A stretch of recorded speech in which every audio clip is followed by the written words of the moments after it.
আমার মেয়েটা 30 বছর তার কর্মজীবনে সে এমন কিছু রেখে গেছে যার জন্য সারা বিশ্ব আলোড়ন তুলেছিল।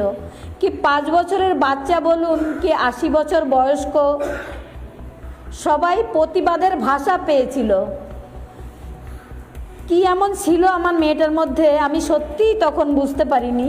কিন্তু 14 তারিখ রাত দখলের দিন আমি আমার মেয়েকে প্রণাম করে বলেছি, মা তোর যে এত শক্তি, তোর পাওয়ার, সেটা আমি মা হয়েও বুঝতে পারিনি।